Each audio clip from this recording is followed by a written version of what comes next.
Hello televiewers, and welcome to this other edition of Prime Hour with me, Lasha KINGSLY, in Douala, Cameroon. On today's edition of the program, we are looking at France Africa Summit, which took place recently in Paris, France. And the question we are asking this evening is, can Africa's economy be revived through the France Africa Summit? And on the second part of the program, we shall revisit the sad incident which happened in Bahrain, in the Middle East, where a Cameroonian had to kill two of his brothers, and at the end of the day taking his own life. Those who are the package, or those are the topics that we shall be looking at this evening or tonight on this edition of Prime Hour, with our crack team of panelists who are already seated with us in the studio. And I will begin with Dr. NICK NGWANYAM, who is a social entrepreneur. It's always a pleasure having Dr. NICK with us. Good evening, Dr. NICK. Oh, thank you very much. It's actually a pleasure to be here, and the two topics that we are discussing tonight are very exciting. Apostle AMBE Valentine is equally with us. He's a man of God and also a relationship coach. Good evening, Apostle AMBE Valentine. Welcome to the program. Good evening, Cameroonians and viewers of Prime Hour. It's a privilege to be here to educate Cameroonians, Africa, and the world at large. Thank you for having me on site. Avec nous aussi, c'est un militant de PCRN de Cabral, Libye. We are with Pascal Tunge. Pascal Tunge, bonsoir et bienvenue une fois de plus. Bonsoir, M. KINGSLY. Bonsoir, mes co-panélistes. Et je salue les nombreux téléspectateurs du Prime Media. How is the PCRN political party doing? Le PCRN se porte très bien. Et actuellement, nous sommes en pleine campagne de redynamisation de nos organes de base, et en même temps que vous connaissez, notre ancrage sur le terrain nous porte justement à poursuivre avec notre entreprise d'inscription massive des citoyens sur les listes électorales actuellement. Okay, let's begin. I begin with you, Dr. NICK NGWANYAM. Yesterday, Emmanuel Macron said that Africa's key asset is its young people, and they are the most dynamic in the world, but support to the sector has never been a priority. This was during the opening of the France Africa Summit, which ended today in Paris, France. Yes, thanks. I think he was right on that score, and I think the blame for the problems of the youth will also be addressed to him. And if we look back, there was a video that that came out. I mean, it's been circulating. It's a video of President Sarkozy having speaking, I think, with President Paul Biya, or I don't know whether it's President Paul Biya that was commenting on what President Sarkozy has said. But President Sarkozy drew the attention of Africans to who they are, and he was saying essentially that we live through seasons. We just rotate with seasons, but we never plan for the future. We never plan for 5 years, 10 years, and so on.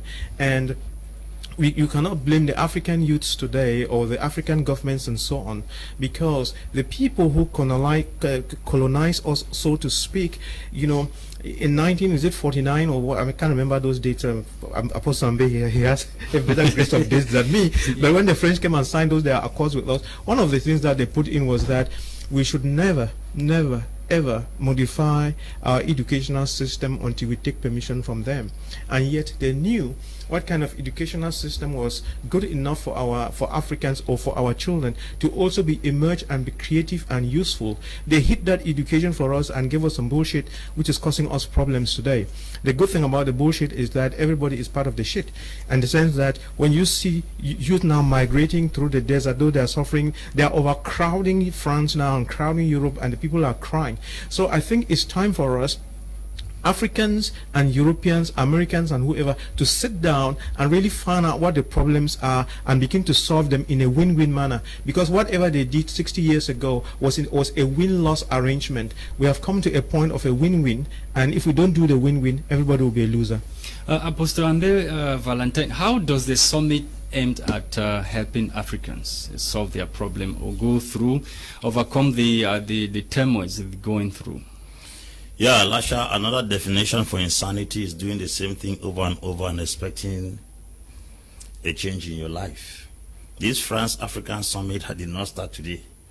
What is so funny is that France as a nation is summoning a continent. How do you put it on a pedestal? How do you balance it on a scale that a single country in Europe is summoning a continent? How many nations have flown to go and see Macron alone? What's the economy of France? And what's the economy of those 5 nations in Africa that France wants to head? That's the question. What's the per capita income? What's the gross domestic product? What's the gross national product of those 5 countries or 6 countries as compared to France? Have you ever seen in mathematics the improper fraction? Have you ever seen where 16 is trying to carry 20? These nations are nations well established with resources. More resources than France. Good working population than France. But they don't have the technology to be able to exploit these resources you are talking about. That is what you know, that we do not have the technology. We have the technology, but there are policies in our system that will not allow the technology to operate. I've seen young men who have attempted making bikes in Africa. I've seen others who have made aeroplanes. They have tried attempting making a plane. The problem is, like he said, the system has not been supported. There is no better brain in Europe than Africa. There's no better skill in Europe than Africa. We have not decided to exploit ours like they do theirs. So when we talk about intelligence or the technologies, it looks like the technology idea came from God and landed only in Europe, and God refused to allow it go to other continents. It's everywhere. The problem is the sector of that particular skill has not been invested in Africa. Number 2, like I said, France cannot sit in Europe and is summoning almost 6 to 7 African countries. There's a former colonial master. Former colonial master, my foot. Thank God you said former. The word former means it used to be. It's not today. That's what we are talking about here. And I am glad with the statement he made. He said that particular sector, which is the engine, the youth of Africa, they have not been invested. When the Cameroonian who created drone here in this Cameroon, and he went further to say, that we are correcting the paradox now with the launch of an alliance for African entrepreneurs. That's what he went for that to say. Yeah, we're correcting the alliance with the part of the alliance with the African entrepreneur. African entrepreneurship is needed because why? The big nations like South Korea, Brazil, Indonesia, Malaysia, and the rest were like Cameroon. In 1960, Cameroon used to send aid to Indonesia and Malaysia. How did they emerge? Because they invested in the area of technology and agriculture. What have we done so far in investing in this particular area? The worst of it is that Africa has a population of 1.2 billion persons, and almost 70% of that population are youths. When a Cameroonian created a drone here, who invested in that drone to expand it? We are still importing drone when somebody has created a drone here. But did Macron stop any of you from investing in the young man that created a drone? Macron did not stop any of us. The policies put in place, Dr. Nick said the 1958 Colonial Pact. He said it here. Are we arguing it? 1958 Colonial Pact has restricted us from carrying out certain things in our continent. Okay, I'll Because come we must buy from them. come back to you, Apostle AMBE, Valentine. Let's go to you, Pascal Tonge. The summit just ended, and they equally discussed about the COVID-19 vaccine, and France says she's going to mobilize partners alongside the International Monetary Fund to ensure that the Africa gets the necessary funds for vaccine probably to be produced in Africa. You know, Lasha for me, it's a non-profit initiative for Africa, because lorsqu'on voit l'histoire de la coopération France-Afrique, on se rend compte que la coopération France-Afrique n'a jamais été une coopération avantageuse pour notre continent. Actuellement, nous sommes en pleine pandémie Covid-19, et lorsqu'on regarde le contre-coup de cette pandémie, de cette crise sur le continent africain, on se demande s'il n'y a pas quelque chose à faire. Mais maintenant, est-ce que le sommet France-Afrique sur les économies africaines, soi-disant, vient résoudre les problèmes actuels de l'Afrique? Là, il y a lieu de s'interroger, parce que lorsqu'on observe, lorsqu'on jette un regard sur les résolutions qui ont été prises à la suite de ce sommet, on se rend compte que ce sont des vieilles solutions, ce sont les mêmes solutions qui sont plaquées, pour dire en anglais, the same solutions which have been taken on this summit. Donc, on ne peut pas dire que ce sont des solutions innovantes. Maintenant, nous sommes là dans une démarche de coopération. Je pense que les pays africains qui se sont retrouvés là-bas, en France, les chefs d'État africains et les dirigeants qui se sont retrouvés en France là-bas, y allaient dans une démarche de coopération. Le tout, de notre point de vue, c'est de toujours voir quel est l'intérêt de la nation et où se trouvent les enjeux, quels sont les enjeux avec lesquels il faut composer. Je pense que c'est autour de cela que va se structurer notre... But it was not only African countries. We equally have renowned international oui, il y a eu des NGOs like the des organisations Foundation. internationales et Yes. autres. Oui. Bon, mais vous savez, c'est le multilatéralisme en fait. Seulement on s'interroge sur est-ce que c'est opportun, est-ce que c'est avantageux pour nous.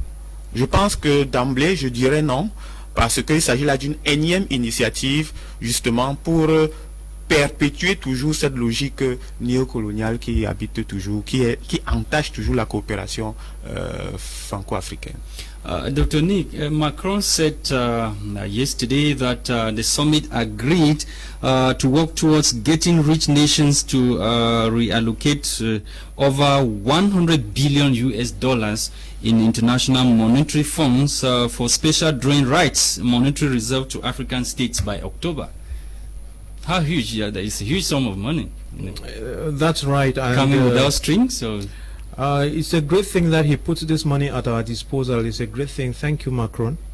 But it doesn't sound as that's face value.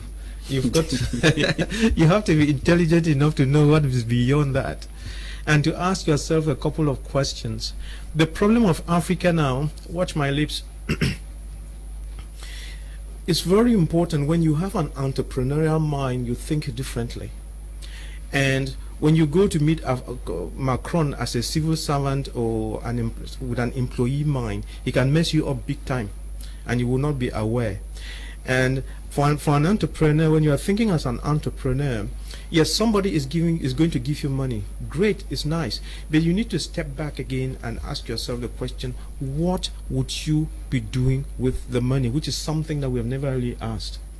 And we have never really known how to use money in Cameroon or in many African countries. So the money comes and a couple of civil servants, they just take a knife and split this money up and put it in their pockets and go home. And so eternally, we are always in debt, taking on more and more debt for our children to pay from no investments, from nothing. And then we are extracting all the natural resources and they're going, cutting the trees and they're going. The biggest problem of these African countries is not money. The biggest problem of these African countries, if a Macron wants to help African countries, he has already started with a good thing. He says that there must be this win-win cooperation, so to speak. I don't know whether he put in win-win, but let's be careful. Each time you are in a tangle with somebody, you have to define the rules of the game. And we are going to be in a tangle with someone who is technologically more advanced than us. And therefore the question is, at what level would you and I be in this tangle business? Because you see, like some of the clauses that we signed last time, there was something on the custom something.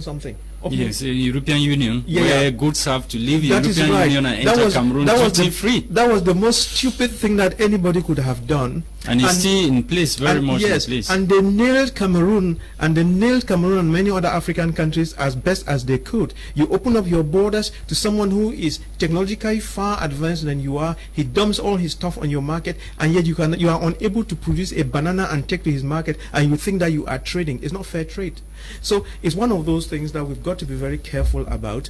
And we have had a very good example of stolen COVID money in Cameroon, and you can imagine how COVID is killing, and money is made available to see how the population can be protected. Then people just walk away with the money, and it has happened with many other projects. It doesn't matter how much money comes in, you know, half or three quarters of it just disappears into private pockets and so on.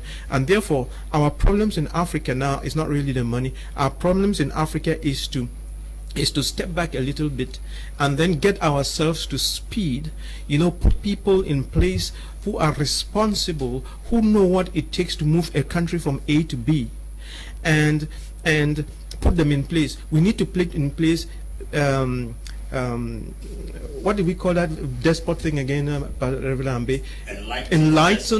enlightened despots. Yeah, enlightened, benevolent Despots. despots with people around them who know what to do. If let's say all African countries were filled with the Kagames, with the Magufulis and the Ghanaian president and so on, then we'll be comfortable. But we have not yet got there, and we need to push our governments to become more responsible. Why is it taking us so long to get there, Dr. Nick? It's taking us so long to get there, for one thing, that our university system and school systems were really very rotten, and they're still very rotten, and therefore we spend a lot of time going to school and just reading these books and just reading, spending hours and hours reciting things, and yet we don't learn the most important things. We don't understand problems. We don't understand problems, and we cannot solve problems. It's very basic. It boils down to that. We have not learned the skills of understanding problems and solving them. And like we are saying a moment ago, though Apostle Abme was trying to massage our egos to say that we have technology, our technology is still very primitive. It's true that a few children have been trying to make some planes that can fly, but that cannot carry you anywhere. But what he was saying was that we should make our university systems to develop those planes so that they can effectively fly, and that's what we are talking about. As long as, watch my lips, we continue to import rice, fish, I even hear the Chinese are already making gari now. Yes, they're making gari, fish, and then we are importing toothpicks. It shows how primitive we are, and it doesn't matter how much money we are given, that money will go down into the waste bin. So we need to change our educational system. And I think in a moment you will give me give me an opportunity to say what should be in that educational system. But if Macron wants to help Africa, don't give Africa money. Do something first before you give African money. Please take off those your clauses and liberate our school system. Tell our leaders that actually you deceive them with a school system that is not good, and that it was time for them to wake up from sleep and copy what is being done in South Korea, Singapore, and Malaysia. Once we do that and lay a good foundation and bring up our youth, they'll be able to take up the relay baton. Is a political will there in Africa for the things that you are saying to sail through? Because apparently there is no political will, as many are saying. You cannot have political will when you don't understand what is going on. I mean, many of the guys are just so you put somebody as a minister, he doesn't even know why he's a minister. He thinks that he's a minister to go dancing in the village, and then you've seen some stupid thing. Grounds. There used to be some stupid thing that ministers used to do. Something they'll go and put a banner, dance with people, and that phrase has disappeared, right? Homecoming. Is it homecoming? Homecoming or some stupid thing like that. I mean, that thing has disappeared. Thank God. The president. In fact, people don't really know. President Biya is one of the most frustrated guys you can have. So why do you say so? He puts people there to work, and they go dancing around. They don't even know what they're doing, and they want to go see them. They're all locked up in prison, and more will be joining them. Apostle AMBE Valentine, reading through the final declaration of the summit. Let me quote the final declaration. We cannot afford leaving the African economies behind. That's what the final declaration states. How genuine is this portion of the final declaration? I would say that is being penny wise and pound foolish. Macron cannot say we cannot allow the economy of Africa to fail. Meanwhile, they have set up a financial system that already crumbles the economy. If they are sincere, they should stop the usage of franc CFA in Africa. Colonies of French Africa, that is CFA. That is hypocrisy at its peak. You don't explain to others you want the economy of Africa to boom when the currency of Africa is not liberated. Until Africans have their own currency. But just some few countries in the CEMAC sub-region now. Nigeria is independent. Nigeria has got nothing to do with France and other African countries. You are talking about the CEMAC countries. No, it's not just France has 14. I'm talking about specifically to Macron. Yes. Macron, the France CFA controls 14 countries in Africa, with Comoros Island that has added 15 countries. 15 countries in 55 countries using the France CFA is already a deficiency. Why are the others not doing well? Because they are not former colonies of French. That's what I'm asking. Why are the others not doing well? Those that are not under Macron, the so-called franc CFA. Those are not under the CFA. The CFA. Why are they not doing well as well? You cannot classify all African countries the same. If the African countries that are using CFA are worse or worse, then the ones who are not using it are worse. They don't have the same situation. You cannot compare Kenya with Cameroon. 10 million Kenyan cedis is 38 million francs CFA. Have you gone to Nairobi? A portion in Nairobi can occupy Douala and Cameroon when it comes to beauty. How much does Rwanda have to be up Kigali? I'm talking about countries that do not even have the capacity. A country like Eritrea, that you see the Eritrea Nakata, one Nakata is 18 francs CFA. Angolan Kwanza, one Kwanza from Angola in Cameroon here is 29 francs CFA.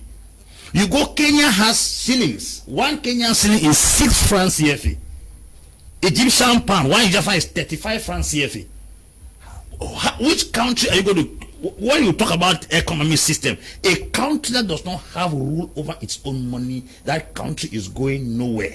That's the first thing.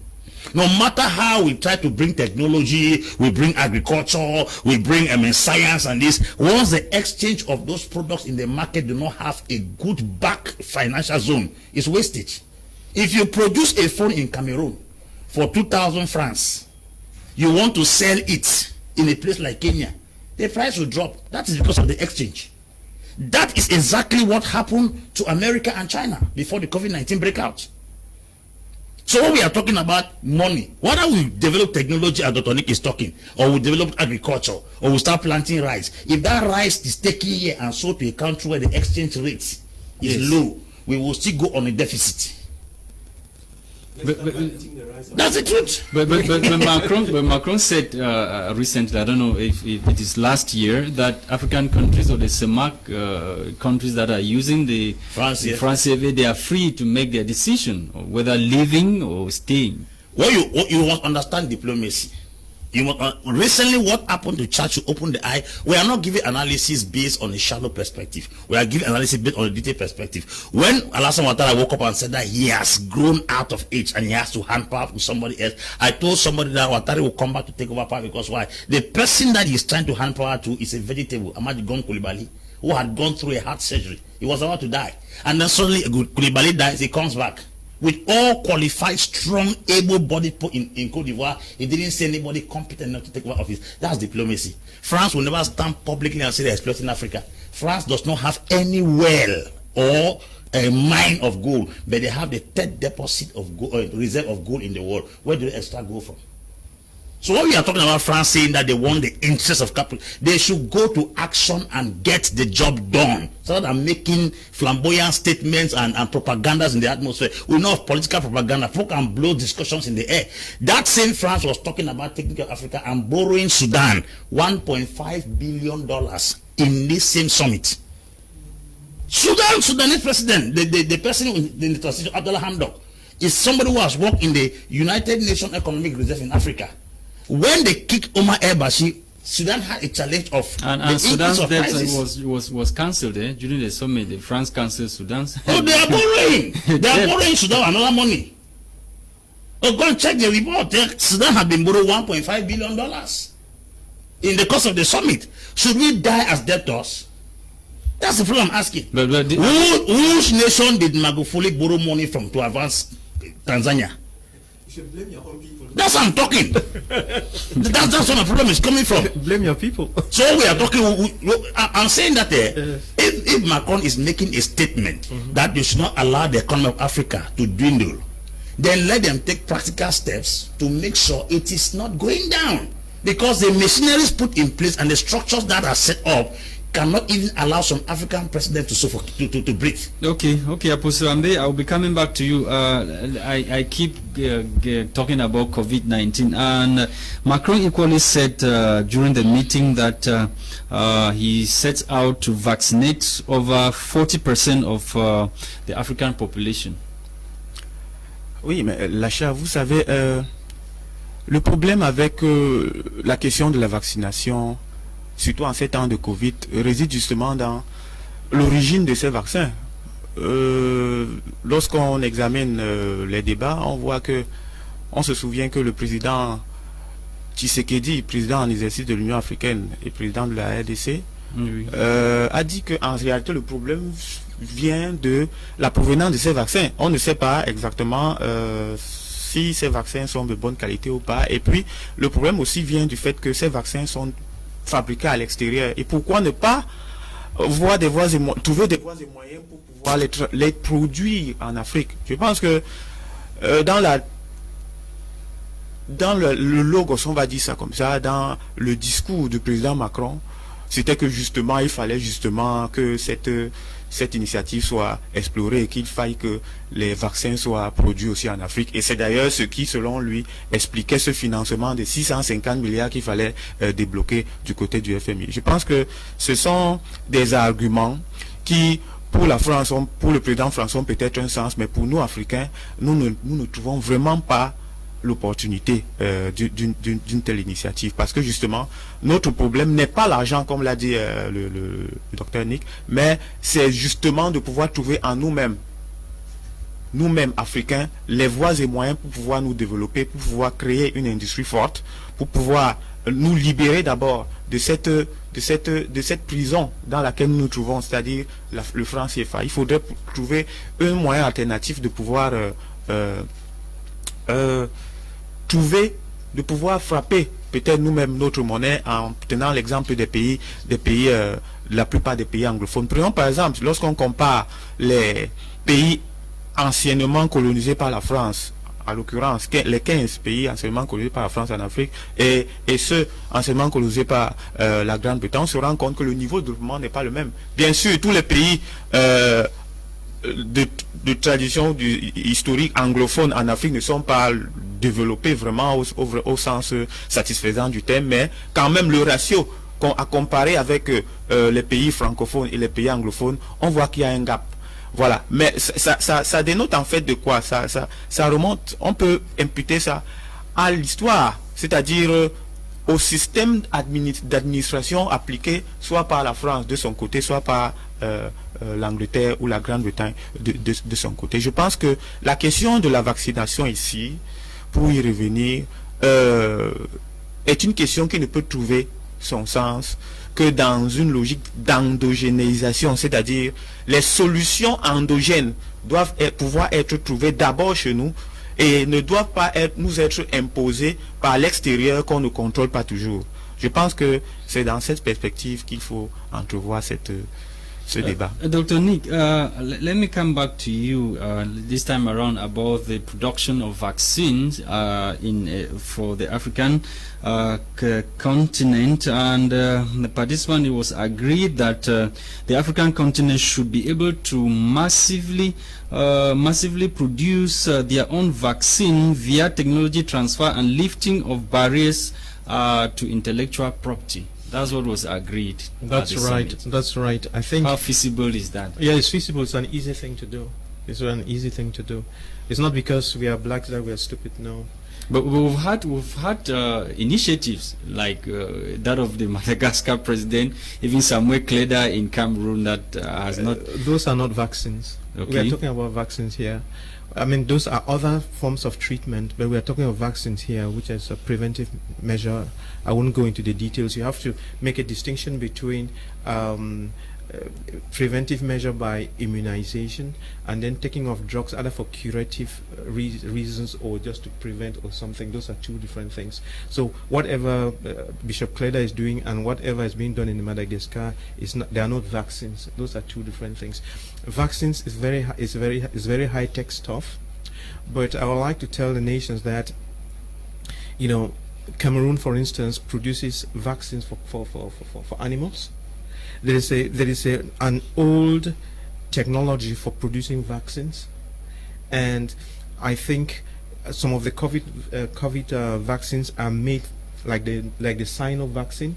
They are made using that old technology. Okay, and if all these vaccines had been made using the old technology, people would not be so resistant to taking it as we see now. It is this other new technology that they are using the messenger RNA to produce, like for the Pfizer vaccine, that's frightening a little bit because it looks like it tinkers a little bit with the genetic makeup of people. And because there have been so many conspiracy theories around the COVID disease and whether it's a natural thing or it's man-made disease, it's meant to reduce population, it's meant to hurt people, old people. So there are a lot of these things that are frightening people. But otherwise, if you have, let's just suppose that COVID-19 is a natural disease, then the best thing that can happen would be that Africa should also come up with laboratories, let's say in the 4 corners of Africa, to massively produce vaccine, not using the messenger RNA technology, but using the old technology, so we are sure that we are not being hurt. Apostle AMBE, Valentine, you did mention that Africa is not financially independent. Are you like saying if a common currency is brought up by these African states, they'll be able to, emerge strongly, to be able to, for their economies to boom, should they come up with a common currency? Yes, I stand with that 100%. You see, America is strong because America is a continent, just like Africa. How do you explain that a country like Benin, a country like Cameroon, will begin to go to broke deal with a country like China? China is almost like a continent. China is 1.5 billion. That's Africa's population, not even up to that. Africa is 1.3 billion. Europe has a common currency. America has a common currency. But not all the European countries are part of the common except from Switzerland. Apart from Switzerland, I think 2 other countries. Britain and Switzerland that are not using that. Yes. Most of the population using by the euro. And that's what has shifted the euro to 655, which is on a battle now with the dollars. Now, if you look at what is happening right now in Africa, we have a serious challenge with currency issue. Let me really analyze this issue of if we have a common currency, it's going to help us. Yes. You know, the exchange rate of any country financially determines the value of its products. That's the reason why you can buy this phone in America for $5. You come to Cameroon, you will not buy it for $5. You have $5 will be at least 2,500 francs. That's their 5 francs has entered into our thousands because of the exchange rate. You discover we are limited because we take much to buy what is little. That's some kind of inflation. And cheating. And cheating on our part. Now, if we have a common currency, we are going now to bargain at the level of the same rate. That's the reason there has been a war over the echo in the whole of West Africa. France is behind the echo, America is behind the echo. There's a serious battle going on right now to make sure that the echo falls within the Eurozone. America wants the echo to fall within the dollar zone. Because when the exchange comes towards a direction, you have benefits to make. That's why I say if we have a single currency, that's the agenda 2063 of the AU is that they should come up with a common currency, a common passport, and then they should break all these barriers called borders. Africa Continental Free Trade Area. How do we achieve this? We've seen just with the free movement of goods and persons within this Sema sub-region. Yeah. Very difficult. You can't go to Equatorial Guinea. But meanwhile, on paper and what they said, that's what I'm telling you, that people can move freely. They told us that we are in CEMAC zone, and we even have a purported CEMAC passport. And even I have flown to some of the CEMAC countries. When you reach at the border, you have to still stamp a visa. Pay 50,000 francs. A francs. country that you have called, you are in a union. You talk about the East African Community, the EAC. Before you leave Tanzania to go to Uganda, you will stamp a visa to enter. What's the meaning of that? They say there is ECOWAS in West Africa. Just with that, we are failing already. How do we come about a common currency? It's to tell you that the wishes of the people is bad somewhere. That's why I say when you hear people make statements publicly, most of those statements are propaganda. If they say they have given us CEMAC, the so-called CEMAC, what is the definition of CEMAC? Economic Monetary Community of Central African States. Central African States. What limits us from walking to Gabon without any border? But if you go there to Bitam, at the entrance of Gabon, there's a barrier there on road, on air. When you fly, you land, you have to pay a visa to enter. It tells you that the CEMAC is mouth. We have EAC, East African Community, is mouth. Is it still France that is behind such kind of behavior? You know, imperialism is not just it's not just a mission of an individual, a particular nation. Imperialism is the responsibility of several European nations that once had colonies in Africa. Portugal is still alive and well in Guinea-Bissau. It's still alive and well in Angola. It's still alive and well in Cape Verde. France is still alive and well in the 14 countries added to Comoros Island right now. Britain is still alive and well in Nigeria. It's still alive and well in Kenya. It's still alive and well in Uganda. They still have influence. Zimbabwe, they still have influence in all those countries in South Africa. That's the reason why we keep up proposing things in Africa, we never accomplish them. How do you explain that we are in CEMAC? That's a simple example. We are in CEMAC. Do you know that the 14 France CFA, 15 countries using France CFA, cannot be compared? The France CFA used by 15 countries in Africa cannot still compare the Botswana Lula. One France CFA and one Botswana Lula is almost about 9 France CFA. A country whose currency is bigger than 15 countries. We are sick. Angola Kwanza is higher than all the 15 France CFA. You're looking for, what about Nigeria? Just next door. Okay, we are just good. I shouldn't say it. Eritrea that just came out of a war. One Eritrea Nakata is 18 France CFA. Eritrea. Lesotho, the same thing.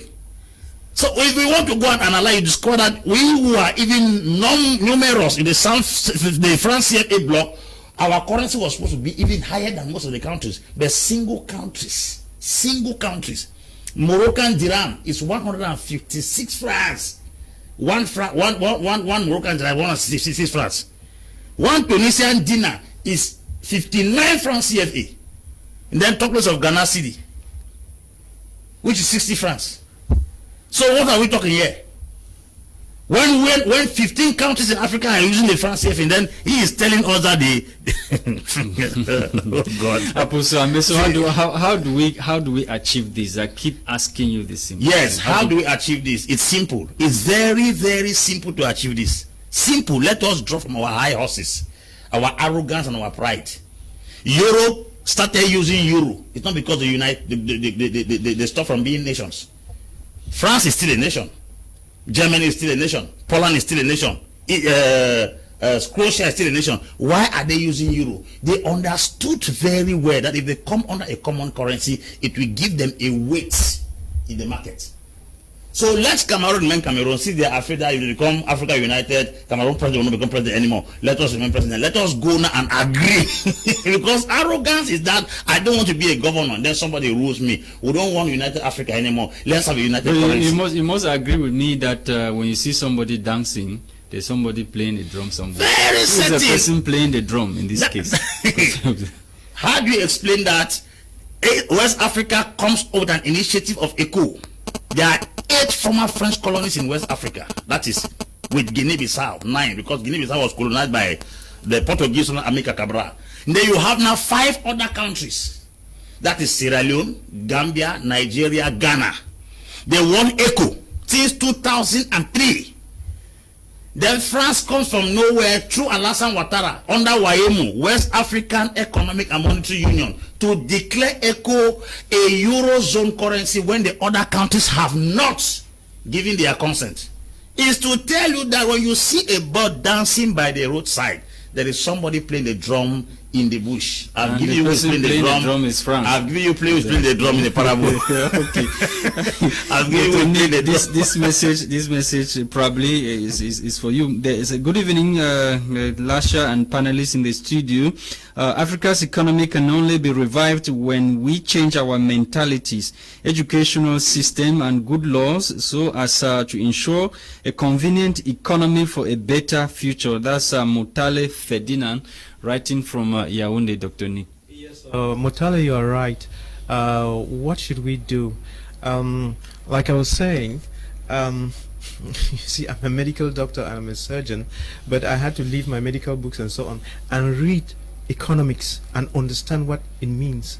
You know, I went and bought O-level books in economics to read and understand the principles, read and understand entrepreneurship, read and understand leadership, and read and understand how to create and make things work. It's very, very important that you have all this package. Then travel around the world to see how things work.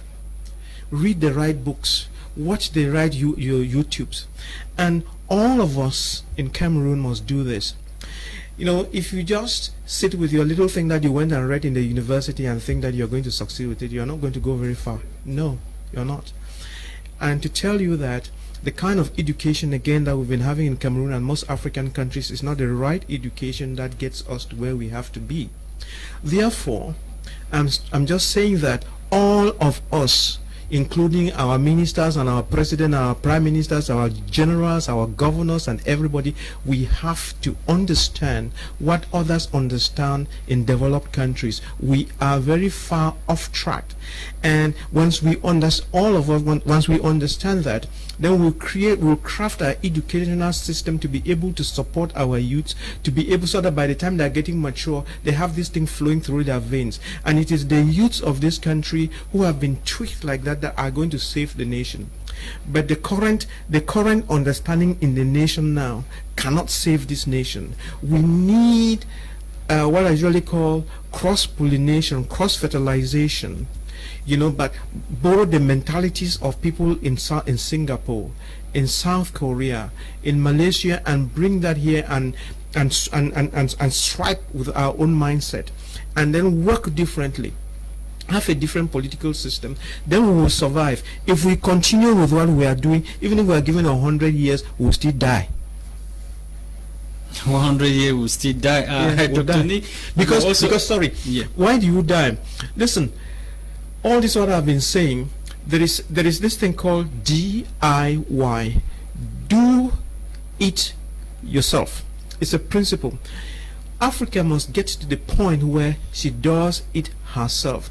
For Africa to do it herself, it is not the African continent. It is the people in the continent. It is the youth in the continent that must learn to catch up with the youth in South Korea. When I say do it yourself, the youth must also be able to build a cell phone. The youth must also be able to do this, do that, build a plane like Apostle AMBE was saying. So the youths come up with something like those drones and so on. Come together, build them. That is how others do it. We have to get to that point where we support each other, we work with each other, we don't fight each other, we join hands together, either in Cameroon or Cameroonian youth joining with Nigerian youth to do things. Because when you see a car produced in Europe or in America, sometimes the parts are coming from this other nation, that one, and you put them together.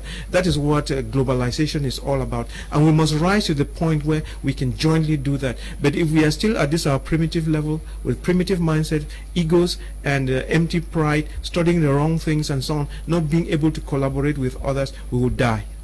Well, Dr. Ni, you may want to agree with me that you cannot live as an island. We will still need these countries that most of us are accusing of being behind the troubles that we have in Africa. That's right. It's very important. See, when you say that, you bring me to a point where we should need to look at those three terms again: dependence, independence, and interdependence. In fact, watch my lips, there is no independent country in the world. It doesn't exist. There is no independent country. You can talk of independence in terms of, let's say, political systems. America got her independence from Britain on this day. Cameroon got her independence in 1960. Nigeria in 1960 or whatever. You are only saying that they signed this paper with whoever was watching over them to say you are mature now. It's your birth. It's the birthday of the nation. It's just like any other child that is born in the house. The child has a birthday. I have a birthday, you have a birthday. But that child has to grow and mature and become productive. The child has to grow, learn the tricks, learn the techniques, mature and become productive. The problems of Africa are that we have refused to grow, learn the tricks and mature. So now the other countries that had but either for good reasons or bad reasons, those countries are there, and we still have to continue to interact. That's interdependence. But unfortunately, they are trying to tangle with us at many levels. But our ability to tangle is not there because we have failed to grow. It's very important. So when Macron is saying that we need to change the paradigms and the dynamics, what he's eventually saying, and which should actually happen, is that we have to grow. We have to grow our act. That human development index has to come up. We have to grow our act. If we don't grow our act, nothing will happen. They will continue to mess us up. Not that they are messing. Sometimes, you are trying to help somebody, but the person is so weak that you cannot lift him up. You see, okay, they also travel and come here. They will like to land on nice, beautiful airports, sleep in clean hotels, drive around on nice roads. But you think that they are happy to come here and drive in these our dead roads because they are colonizers? No, they would want to come and drive on good roads. So technically, they want us to grow. They want our youths to stay in Africa, not come over there and be flooding their streets. So technically, really, they sincerely want us to grow, and it's left for us to grow, and we should not keep on crying and crying and crying. While we are asking them to correct a couple of things, just like Apostle Lambo was saying, we should grow our act. We should come up to speed. The problem with us is that we are not coming up to speed, and we like this blame game. Okay, Pascal, let me ask you this question in the prelude to what Pastor AMBE said, that Africa needs to be economically independent, financially independent. How do we achieve this independence, this financial independence? Vous savez, l'indépendance financière a un trait avec la productivité. Si nous ne pouvons pas axer notre politique économique sur la productivité, nous ne pouvons pas entamer la moindre procédure d'indépendance financière. Je pense que c'est là le débat, c'est là tout le débat de la monnaie en Afrique francophone. Je pense que la question du franc CFA est porteuse de beaucoup de controverses.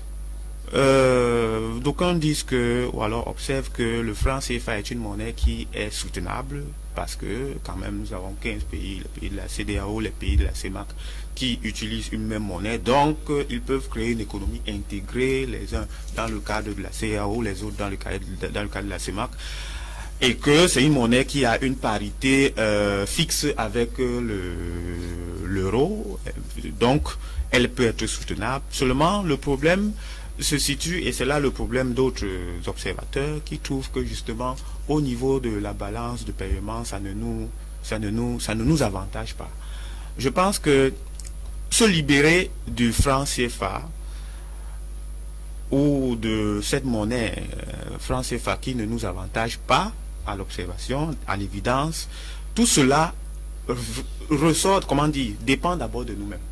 Il faudrait que nous puissions axer notre économie sur la productivité. How do we produce? When you produce, you are not able to sell. The dumping goods are coming, broken.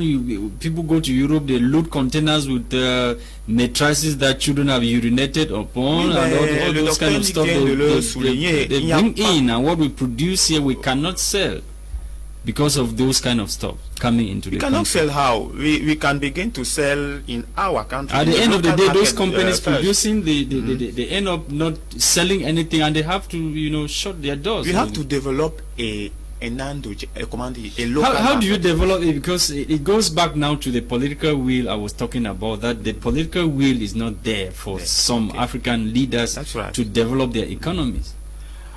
Bien sûr, il n'y a pas une réelle volonté de développer la productivité. Je reviens encore sur le terme productivité. Je mets quoi dans le terme productivité? Nous avons une économie qui, soi-disant, est basée sur l'agriculture, l'extraction des ressources minières. How many young people go to the farms? Bon, disons, voilà. Very soon I'll be asking Dr. Nick that question. Non, nous sommes dans un cadre sous-régional où, tout de même si le Cameroun n'est pas l'un des pays agricoles les plus en vue, on peut quand même, essayons d'abord de voir dans notre cadre sous-régional. N'essayons pas d'abord de voir au niveau global où il y a des pays qui sont beaucoup plus sur le plan de l'agriculture, du point de vue de l'agriculture, plus développés que nous. Voyons d'abord l'influence que nous pouvons avoir dans la sous-région. Dans la sous-région, quand même, le Cameroun jouit d'une certaine influence agricole. Les produits agricoles du Cameroun sont exportés un peu partout dans la CEMAC, et même parfois, et même jusqu'à le reste de la CEAC, Angola, RDC et autres. Bon, maintenant, est-ce que la volonté politique, est-ce qu'il y a une réelle volonté politique de développer, de capitaliser ce potentiel agricole, industriel, minier, et même démographique, pour pouvoir, n'est-ce pas, inverser la courbe de la productivité. Parce que le problème de nos pays, c'est qu'on veut bien changer de monnaie. Il faut bien changer de monnaie. Comme le révérend le disait, il faut bien que la monnaie soit indépendante. Il faut que nos pays puissent battre eux-mêmes leur monnaie. Mais maintenant, tout cela dépend de la productivité. Lorsque vous regardez les pays comme le Ghana, ce ne sont pas des pays qui importent tout. Vous regardez des pays comme l'Afrique du Sud, ce ne sont pas des pays qui importent tout. Le Nigeria à côté. Non. Mais nous, on observe que nous, en Afrique francophone, nous importons presque tout, même jusqu'au cure-dent. Donc, mais pourtant, il y a là de quoi pouvoir créer une économie et une industrie locale. Parce que si c'est pour chuter, si on n'arrive pas à développer, à produire, à transformer nos propres ressources, comment allons-nous chercher à soutenir une monnaie? Voilà. Okay. Donc c'est ça. Televiewers, if you are just joining us, you are watching Prime Hour on My Media Prime Television live from our headquarters at Fengudon here in the nation's economic capital, Douala. And tonight we are looking at the Africa Summit, which ended today in Paris, France, where some African head of states and renowned international non-governmental organization met in France to chart way forward of developing the African economy. And let me take some few messages before we continue with the discussions, and very soon we'll be looking at our second topic on the program this evening. And this question is addressed to Apostle AMBE Valentine.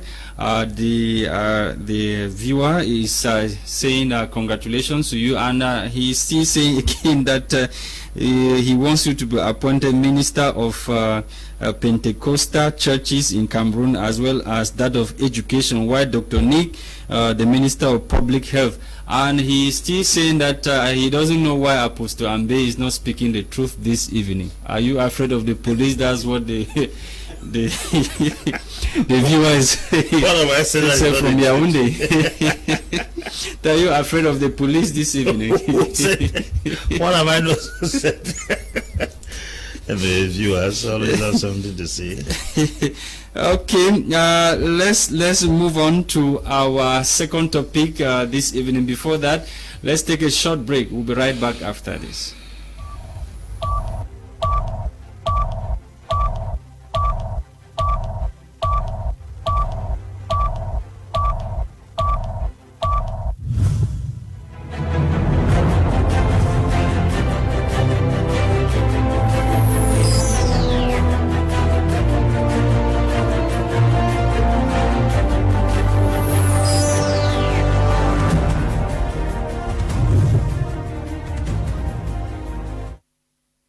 You are watching Prime Hour on My Media Prime Television with me, Lasha KINGSLY in Douala, Cameroon. And tonight we just done with our first topic, which had to do with the Africa Summit, which ended in France, Paris, France today, and the resolutions of the meeting.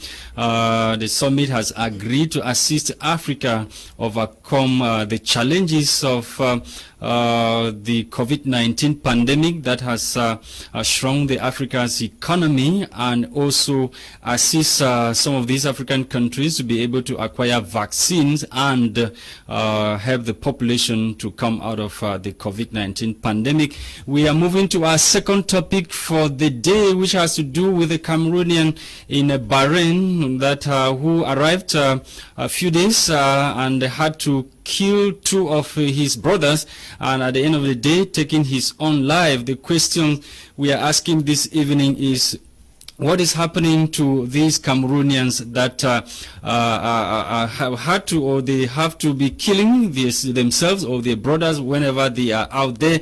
And sometimes most of them are not told the truth about what is out there. Some of them have been deceived to come over with fake employment visas and job opportunities, which of course whenever they get there, they don't find a job opportunity to be what was initially proposed proposed to them. That's our second topic for today, the unclear circumstances surrounding the death of the Cameroonian and 2 others in the Kingdom of Bahrain. Apostle AMBE Valentine, you've traveled to many countries around the world, and you've seen how life is abroad.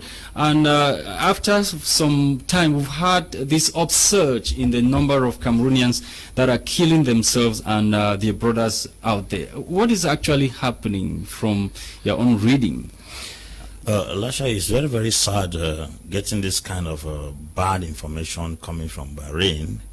May the souls of the departed rest in peace. And I think this thing is born out of ignorance. Because if we ascertain the reason why these children travel to some of these countries, I think it's because they don't actually know what is inside of them and what is within this country. When a man begins to relocate to another country, he must have gotten some better information around the place.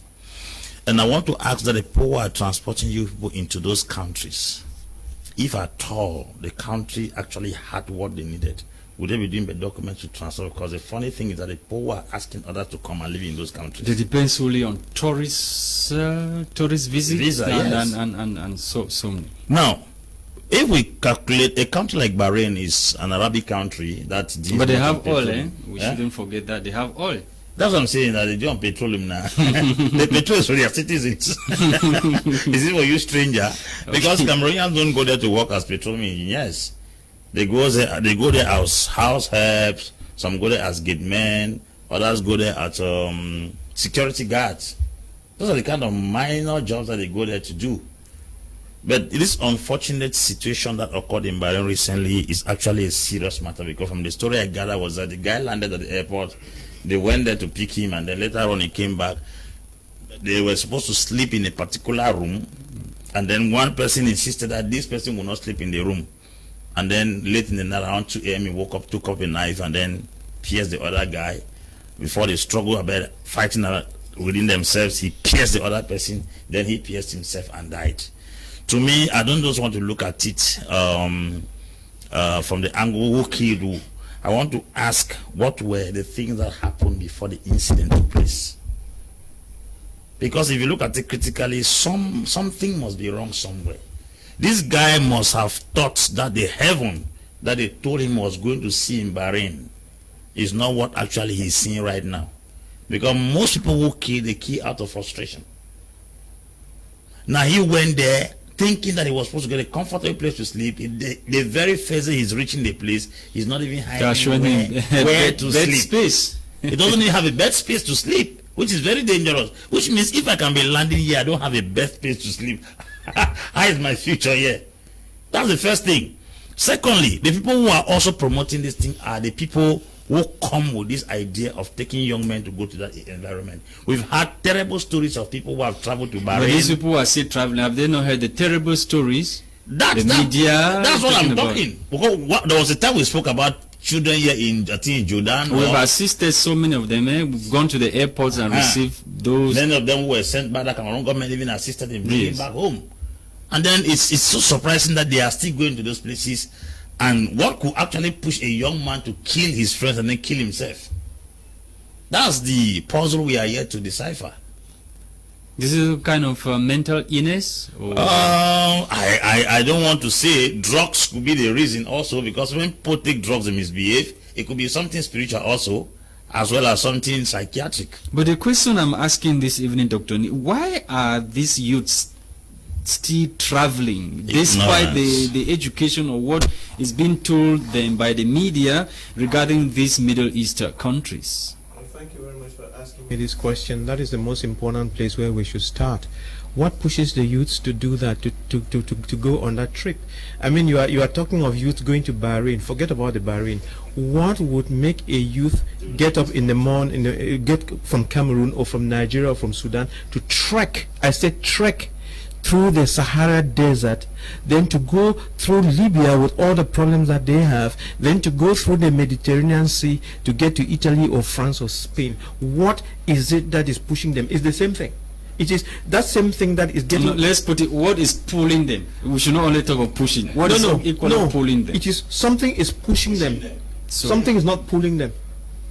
all right, the force that is pushing them, that it means the home is uncomfortable. Our homes, when I say home, I mean our countries, are uncomfortable. That's the problem. And therefore, when these young children are dying out there and are dying at the sea and so on, it's for us, the adults, to find out what is happening to our kids. You need to ask yourself the question, why is it that at 4 a.m. Cameroonian youths go and line up in front of the U.S. Embassy? You have to answer that question. Some got dreams like Francis Ngannou. No, who tried 6 times to go to Europe. Yes, I mean, those are some. There are some genuine dreams that are wrapped up in this chaotic thing. This chaotic thing is because there is something that we are not giving our youth in our country. All right. So if someone, let us rephrase the whole thing. Let us try to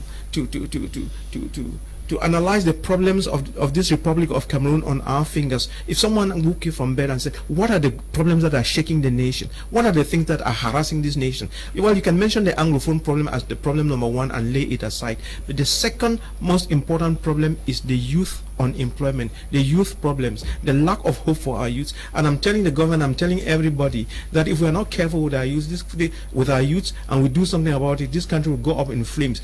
You know, the whole country will start burning. And we said there was 70% of the nation is youth, and when those youths, they rebel, there's nothing you're going to do. So we have to, this is the time we have to. What we are seeing happening in Bahrain is just that smoke which is telling you that there is a fire. And it looks grotesque because it happened in Bahrain. But let's forget about Bahrain. It's been happening here. Yes. Youths have been killing others in schools. The other day, a whole military man, so stupid a man, you shoot your wife with a gun, it was in Colbison, and you kill. I mean, and can lash it. You know, then there have been all this kind of killings here and so on, fighting each other and so on. There is a problem, or there are a set of problems that we are not addressing. And to be able to understand those problems very well, like you see, let me teach everybody a certain technique. If you really want to understand a problem and you go to the root problems, you know, like with the Anglophone problem, people kept saying go to the root problems. If you don't go to a root problem or a thing, you cannot solve it. So now we are seeing symptoms and signs. People are killing each other, be they in Bahrain, in Cameroon, wherever, in schools or something. There is something. There's an evil spirit of death and violence that is going on. Where is the death and violence coming from? What is propelling the death and violence? That is the thing. And while we might be condemning this young man who has killed some others in this thing, let us realize, Lasha, that you and I, we do exactly the same thing. Okay? When a young man, you promise a girl that you're going to marry her, use her and dump her, do you know that you killed her? You killed her. When you deceive people, you kill them. So this deceit, this spirit of deceit, starts from top. Yes, it's everywhere. It's everywhere, in our families, in our schools, in our churches, in the community, and so on. So it is the lack of truthfulness. If you go to look at the Anglophone problem, what is the source of the Anglophone problem? Is deceit. Is deceit, is lack of truth. So we have to come back to a place where we find out where all this rubbish is coming from. And then to really understand the problems again, just to go back to what is happening to these killings and so on, let us look at Maslow's hierarchy of needs. If you remember that pyramid of needs, at the bottom here you have physiological needs, then you, in the second level, you have safety and security, you have love in the third level, ego in the fourth level. In the fifth level, you have self-actualization, and out of that triangle or pyramid, you have, they call it what's that? This thing where you go out of yourself. You know, it's called no. Yes, it's called like out of the box. The transcendental phase. Yes, the transcendental phase. So when you see all these people suffering at that minimum level, food and water, bed are lacking. Are you getting me? Security is lacking, those little things. So people are running around even just looking there for those basic things, and they will go to any extent to get it. And at that level, they are not even, they have no self-worth and so on. And people are going to kill because you gave them hope and you took it away. So it's very important that in a nation like us, we find out what is really going on and understand this and begin to do what it takes to solve the problems of youth. And we are not going to solve the problems of youth if we don't change our educational system, if we don't change our economics, if we don't provide industrialization and do many of these things so that children can put money in their pockets. I'm telling the government, I'm telling the parents, and I'm telling everybody. In their minds, this mentality of getting into the public service, and most Yes. of them, when they write a concourse and they don't succeed, It's they tend to because travel out of the country. it's because of the way our government has put it. You make believe that the civil service is the way. If you're No, we see those guys moving in flashy cars. That's right. That's what I'm trying to explain to you. So you have given people, in young Cameroonians, the impression that working in the private sector, you are a nobody. You have to work in the civil service. You have to have power. You have to have commandement. You know, even when you go to that civil service, it is commandement. If you're an SDO, you have to be a gendarme. I mean, I was reading somewhere on social media where there's some man with no limbs and trying to start a motorbike. No, not starting a motorbike. There's this young man. I don't want to say handicap because it's not good to say handicap. I mean, he's physically challenged and he's on a tricycle. And he had a problem. I think he makes cane chairs or something like that, and had problems with the customer. And the commander came and took him and locked him up, and they asked him for money. They brought the 360,000, and this man is so angry. And you can see that is corruption. And you get what I'm saying? Even the few people, the people with power, you're crushing those who don't have anything. And so we have created a system where we don't respect each other, we don't give each other their spaces, and we must give people their spaces. We have created a system where people have to join the civil service, go to be a gendarme, go to be a policeman, be a tax officer, go to a NAM or something, and then you are protected. Then you can gather money from others and feel rich, and then kill others. No, that system is useless. It doesn't work. We have to empower the private sector. It is the private sector that will provide jobs for people. Don't give people the impression that you must have a matriculation number, and then cut people down to size. Cut people down to size. These extreme powers that people are using to crush others is not right. Cut people down to size. Help the people, you know, to create themselves opportunities in the private sector. Put monies in their pockets from the private sector, and it's easily done. It's just because we are not putting out our thinking caps. We keep running to France. France is not the solution. The solution is that we have to put up our thinking caps and think and solve the problems of youth. I mean, this thing is just starting, and we had better correct it now. Otherwise, we'll be in a real mess. Okay, Doctor, before you forget, you were talking about the educational system. You said you wanted to say something in that light. Yes. Quickly, before I get to... The educational system that these French people and English people gave to Africans, they gave you a kind of education which does not allow you to make use of your resources, which just allows you to be able to communicate. That's the basic thing. That's why you had those PhD people with PhDs in their pocket, unable to create anything, that was screaming in the Ministry of Higher Education. And the minister was so generous enough to give them more jobs to continue to train people who cannot think. So you see, it's a vicious cycle. You know, when there is a concours to recruit, let's say 1,000 people in ENAM, 27,000 people or 30,000 people register to compete, and therefore at the end of the day they take 1,000, and yet I want to tell you that the 1,000 that they take are not the best. They have to pay for the places. Sometimes they pay 7 million, 10 million, and so on. And when they come out, they want to get that money 100 times over. So we are saying that we have a problem with our educational system.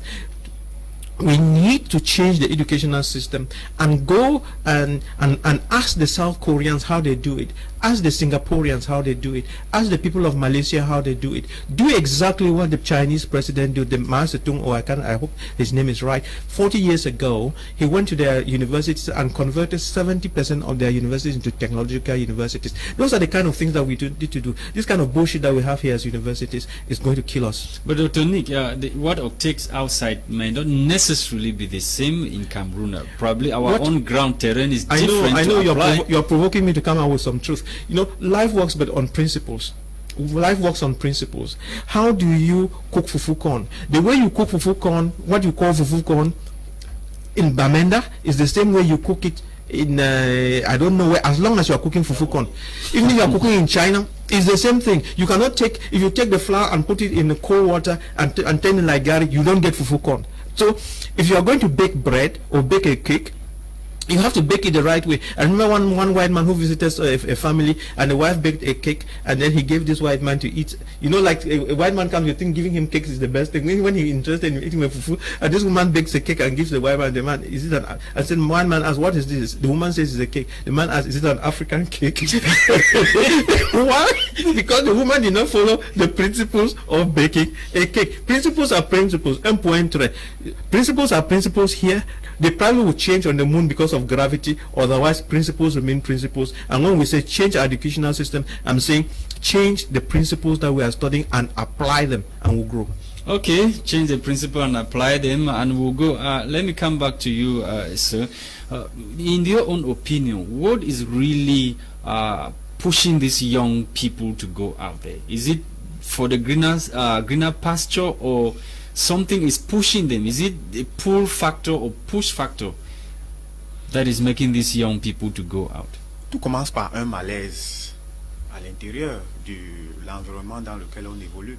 Je pense que de tout temps, l'homme, les êtres humains ont toujours cherché, lorsque les conditions de vie dans l'environnement dans lequel ils vivaient n'étaient pas favorables, ne leur étaient pas favorables, ils ont toujours cherché à aller ailleurs. Je pense que c'est un besoin naturel qui n'est, n'est-ce pas, de l'inconfort. Lorsque la situation n'est pas confortable là où on cherche naturellement à s'expatrier, à émigrer, à aller ailleurs, là où la vie semble beaucoup plus, du moins dans l'imaginaire, là où la vie semble beaucoup plus belle. Surtout que nous sommes aujourd'hui nous vivons une période marquée par la mondialisation, avec les réseaux sociaux, avec la télévision, Internet et tout ça. Donc qui renvoie dans l'imaginaire de la jeunesse certains clichés, certaines images, bref. Donc les jeunes Camerounais, lorsqu'un jeune Camerounais quitte son pays pour aller ailleurs, il faut questionner d'abord les conditions dans lesquelles il vit. Maintenant, si on observe, aujourd'hui, le chômage, voyons le chômage chez les jeunes au Cameroun. Voyons, comme le docteur Nick disait, presque au Cameroun, on a l'impression que la vie passe par la fonction publique. Il faut à tout prix être passé. Mais quand on crée dans le secteur privé, le gouvernement vient tuer avec le taxe. Justement, la politique du régime qui nous gouverne n'est pas celle de favoriser le secteur privé. Voyez tout ce qui se passe avec le GICAM. Gouvernement tue avec le taxe. Voyez tout ce qui se passe avec le GICAM et tous les autres acteurs du secteur privé, que ce soit GICAM ou tous les autres entrepreneurs privés. Aujourd'hui, c'est le cadre fiscal qui n'est pas incitatif. Hein. Les impôts qui sont trop lourds à supporter, même au niveau, vous créez votre entreprise là, on va vous asphyxier avec l'impôt, et si vous ne savez pas composer avec, c'est pas moi, le gouvernement et tout, vous êtes obligé de frauder, de ne pas payer l'impôt, de trouver des voies, des moyens pour ne pas. Mais prenons la jeunesse, puisqu'on parle de la jeunesse, cette jeunesse là qui n'a déjà même pas les éléments, les moyens pour pouvoir entreprendre. Lorsque vous voyez qu'au niveau de la promotion sociale, l'échelle sociale est bloquée, vous ne pouvez pas accéder à un emploi décent, vous ne pouvez pas entreprendre, vous ne pouvez pas, vous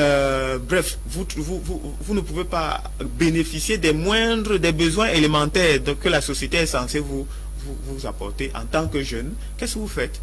Vous regardez ailleurs. Maintenant, donc, c'est un paradigme qu'il faut changer, mais ça dépend de la volonté de l'État. Au PCRN, nous savons que nous sommes convaincus que ce régime a échoué. Et il est temps de trouver une alternative autre. L'emploi jeune et les questions liées à la situation des jeunes au Cameroun, c'est assez préoccupant pour qu'on puisse encore continuer à analyser, à débattre là-dessus. Apostle AMBE, he says that the regime in place has failed. It's time for a change of regime in the country. Do you think this will stop the youths from traveling out of the country? If we change 20 presidents without transforming the minds of the people in question, nothing will change. How do you transform the minds? Good. That's the question you should be asking right now. The truth is, we painted a picture of civil service to our youth instead of painting a picture of people developing their potentials. Until our approach to life changes, even if we change presidents, things will not change. In countries that have seen rapid development, they have taught the youth on how to depend on their potentials, while countries that teach their youth to depend on salary will never grow. A simple case is the case of Japan. I cited it once. Okay. Japan has never been colonized. Let me put it this way. Because we are complaining that it's colonialism that is killing us, colonialism that is killing us, colonialism has played its role and gone. We have to wake up from slumber. Japan had a very serious damage from the Hiroshima and Nagasaki crisis of 1945. It was so bad until you could not even plant crops in Japan and they would grow because the bomb devastated the entire land. Children were being born, some came out with no ears, some came out with no eyes, some came out with no arms. But Japan took the few persons they have, transported out of the country to Europe and America.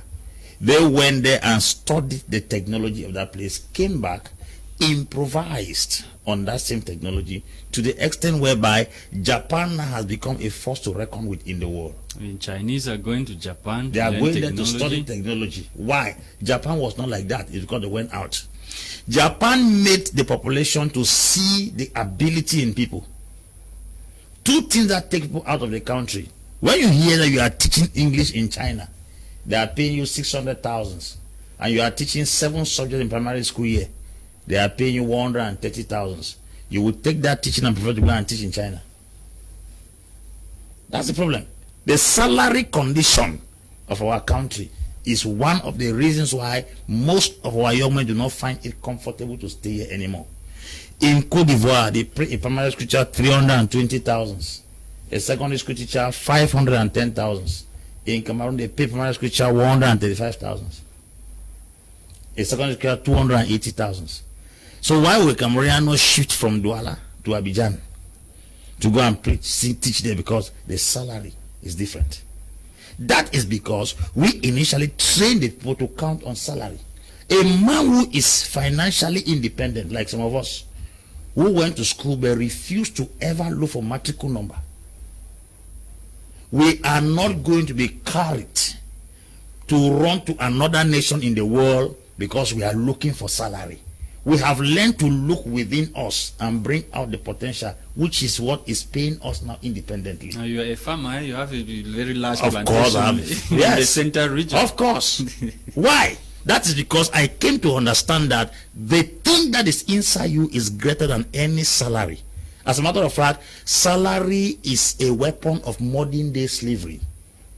They use it to shield your faculties from thinking beyond the salary. Meanwhile, you're worth more than that salary. If we don't start bringing up entrepreneurial trainings, that's the reason I like what some of the young men are doing now. They are carrying out a lot of training on entrepreneurship to bring an awareness that you getting out from school, if you are not employed, is not a disadvantage. Go to Korea. People like Daewoo, Samsung, Hyundai are all young men who grew up like that in their universities. But because the way they trained them, they started looking from within. The man that has Econet is called Strive Masiyiwa. He's a Zimbabwean. He grew in a church, and the pastor began teaching them the ability not to count on salary, but to look into them. That's how Strive came out with Econet across the nations of the world. He's a multi-billionaire, and he organizes conferences across the nations. They allow, even if our curriculums are colonial, we can still create conferences out of that curriculum. All these organizations like young men like Golam Jisong, Janu Jobe, who are teaching on entrepreneurship, those are resourceful areas to go and draw inspiration from. If we are blaming the curriculum, did they tie us to multiply the curriculum? Have you seen any European power come here to stop entrepreneurial conferences? They have not. I organize entrepreneurial conferences. We teach business people. They come there, we teach them what is out of the curriculum. Now, if we say school betrayed us, is the school the only source of learning in this country? Those of us who have learned the sense not to No, depend on that but curriculum. the billionaires that we have in Cameroon, most of them didn't go to school now. That's what I'm letting you understand. I taught that in church once. I said the people like the Foster Victors and the rest, they didn't go to school. As a matter of fact, if you go to the English where you will hear Dr. This, they are good in speaking articulated grammar, but they have no evidence on the ground. While you go and see the men who have not gone to school, they don't speak any grammar, they have proofs on grammar. I'm asking that if they say our curriculum is bad, now has the Europeans tied us from organizing teachings out of that curriculum, maybe in conferences, seminars, symposiums, that can enlighten our children? But probably they might have tied our leaders down. Who tied? If they tied our leaders, then why are we still organizing the conferences? Okay, Dr. Nick, you may want to agree with me that some of these youths who are blaming the government, they spend their time in drinking spots and gambling houses, moving up and down with women. Like, let me take the case of a young man who escaped with over 32 million francs CFA money meant for his patron, and they went and they were enjoying themselves at a hotel in Mali or Nigeria, somewhere there. Yeah. Okay. So some of these things contribute to the youths not trying to bring out the potentials in them. That's right. It boils down to training people and giving them the right education. The most important thing is not having money.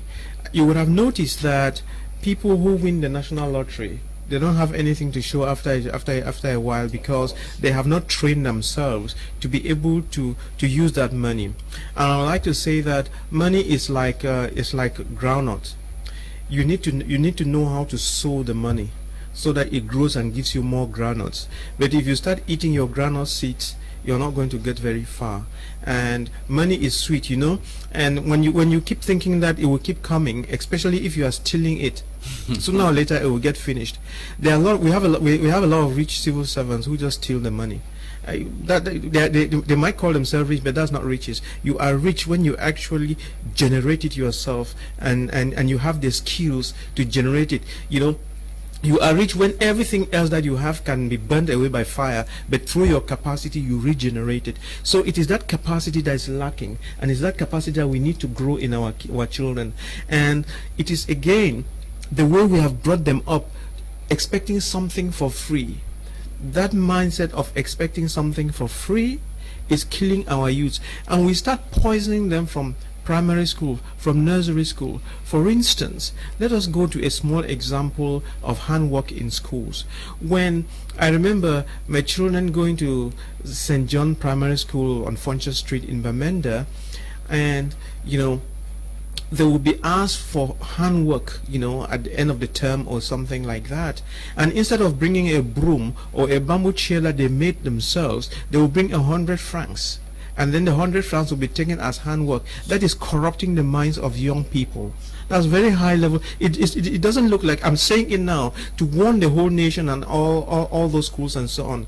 It's better you drop that element of handwork from school, or some kind of an activity in school. If you're going to take money in lieu of that activity, you are not helping the kids, you are killing them, you are poisoning them.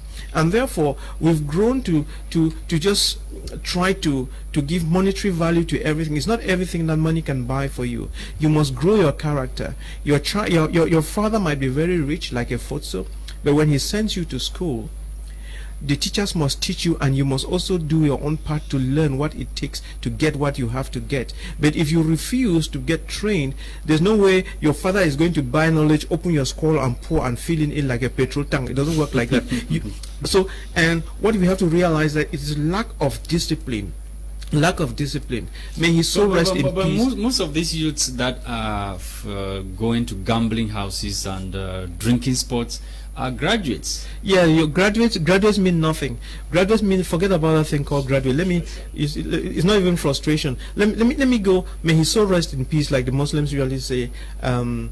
Let me go again back to something that His Eminent Christian Cardinal taught me about more than 10 years ago. What does it take to succeed? To succeed, you know, I think he taught I and my students 6 things that everybody needs to succeed. Number 1, you must like work. And when I'm reciting this thing, Yes. think of all those your students that you are talking about and find out whether they align to these principles. It doesn't matter whether you have a certificate where you're the child of Paul Biya or who, you must align to those principles, otherwise there's no success for you. Number one, you must like work. Number two, you must like work that is well done. I said well done. That well done is excellence. Number three, you must have self-discipline. And you will see that what is lacking in most of our youth is self-discipline. Number four, you must have intellectual honesty. You see, like most of these are ministers who stole COVID money. They lack intellectual honesty. So it's not because you are made a minister or a general. If you lack honesty, you will do whatever and you hurt the people. You need intellectual honesty. You need to be honest. Honesty, another word for honesty is truthfulness, that you are trustworthy. Number five, you must pray. To pray means that you must be in connection with a higher power, which is the spiritual power, and we're talking here of the power of God, who gives you inspiration. That inspiration, it comes from God. That creative power, it comes from God. If you don't hook up with him, you will not be very creative. Number six, you must respect the environment. The environment is Mother Earth. If you check youths, find out, and even our adults that seem to have succeeded, see the ones that actually do very well and succeed very well and multiply and grow, keep to some of these principles. If you don't keep, I told you life is about principles. If you don't keep to these principles, you are a liar and you are going nowhere. And many of our youths are not aware of these principles. Okay, many of our youths are not aware of this principle. Let's take some few messages before we continue with the program. This one says she's Daisy from Kumba. Good evening, our host of Prime Hour for today, and to Dr. Nick and Apostle AMBE, Valentine, and everyone in the studio. Lack of employment, comparison, laziness, and lack of focus is causing many youths to travel abroad. Many believe that they will make quick money when they travel abroad, especially with that some bush fallers make them to believe. Some bush faller makes them to believe that traveling abroad will you get quick money. And this other one says, good evening, I am Tebot from Douala. You people are always saying entrepreneur, but you fail to understand that you have to raise money to do that, to solve that question. The question I'm asking now is it how you will raise that money when you have nothing doing? Dr. Nick. Yeah, let Apostle answer. An entrepreneur is not him that has money, it's him that has ideas. A wealthy man is not him that has CFA. CFA is legal tender. Money is not legal tender. The word money is creativity. Legal tender is what you call CFA. So if you are waiting some 200,000, you command, that's not money. Secondly, banks don't give money to people who have projects. Bank give money to people who have convincing projects. As a matter of fact, if your project is convincing, you will not even give collateral security. So money is in ideas. You have a challenge with positive and productive ideas. That's why you are poor. You don't need money anymore. I was teaching a business seminar. I said how to begin a business without capital. And nobody will say, what kind of topic is that? How to begin a business without feasible capital. The capital is in the idea. I saw a man that wrote a project and went to a bank and submitted it. The bank was begging him to be the one to sponsor it. He was now beginning to dangle between two banks to see which one will sponsor, because why? The idea was feasible. I have projects I put on ground. I brought a business consultant. When he saw, he said, when do you think we can start this thing? I told him that I'm not in a haste. Because why? Your wealth is in your idea. A thinker today, really very well, is a billionaire tomorrow. If you give 200 million to an empty-headed man, he will come back home with bare foot. If you give 10,000 to a loaded-minded person, he will come back with an enterprise. So money is not the reason for prosperity. Ideas are. If you have creative and potential ideas that can generate the necessary income, everybody will be in a haste to sponsor it. There are persons who have money and have no ideas, and there are others who have ideas and have no money. When opportunity meets preparation, miracle is inevitable. Okay, this other one says, good evening to you all in the studio. I think Africa economy can be revived if and only if we stand firm to quest for re-independence in all aspects, including economic independence. Biak should cease from being remote control from France. Greetings to the guy of Balegam, Derin Walang in Chang. Deli Warang is writing from Chang, and another message still from Derek Walang in Chang. He says the educational system in Cameroon is old and needs revision in order to train independent youths who can be employers and not job seekers. Those are the messages Eric sent to us this evening. Let's take this other message. Still coming from Derek. He sent us 3 messages. We continue. This other one says, good evening to our host for today. The message is repeating itself. The person sent twice. Good evening to everyone. They're out there in the studio. I am Mr. Ajong from Boya. The main problem faced by our youths in this country is bad governance, embezzlement of state funds, etc. The few old parents at power has held Cameroonians hostage. Once Anglophone problems are solved, it will go a long way to reduce these dangerous, desperate immigration problems that youths are facing. Dr. Nick, you want to react? Yeah, I want to cancel what he has said. Is not true. What he has said is not true, because you see, if you want your child to actually be disciplined, you know, put the load directly on the child so the child can bring out his own contribution. When you keep deviating it and sending it, you know, to someone else, you're not helping the child at all. Just a moment ago, you were talking of someone who stole 33 billion. He could have stolen the 33 billion and invested in something if he had the ideas. But you steal 33 billion and you run away with a girl into a hotel in Nigeria. That's not it. In fact, the problem is with our kids. If you have children at home who prefer to be watching television, who cannot even brush your shoes for you, who cannot wash your shirt for you, who cannot do anything, and you know you're not giving them the right training. Let us start training our children right and giving them the right things. Then ask the government to top up with their good governance. I'm not saying that bad governance is hurting us a lot. The bad education is hurting us a lot. But let's also remember that the product that we call our children, whatever they come out tomorrow, is multifactorial. Many things are coming at them. And do your own part. Let the child do their own part. Let the government fill in their own part. But as long as you have not done your own part as a community or the environment, as long as the child is not doing their own part and you keep blaming the government, we call that a blame game and it's not helping you. Okay, Eugene is writing from Bamenda. He says, congratulations to Apostle AMBE Valentine. I would like to have his contact after the program. We'll get back to you from Eugene. This other one says, good evening, great minds. I appreciate the good work you guys are doing. Just to add to what Dr. Nick said about corruption, Mr. Lasha, yesterday in some centers where children were writing the common entrance examination, teachers who were called to invigilate were to be paid 3,000 francs. Can you imagine that after invigilation, the chief of center told them that the government asked him to collect a tax of 200 francs per invigilator, and they were finally paid 2,800 francs. A fat lie. That's Stanley from Douala. Stanley is writing from Douala. You want to comment on that?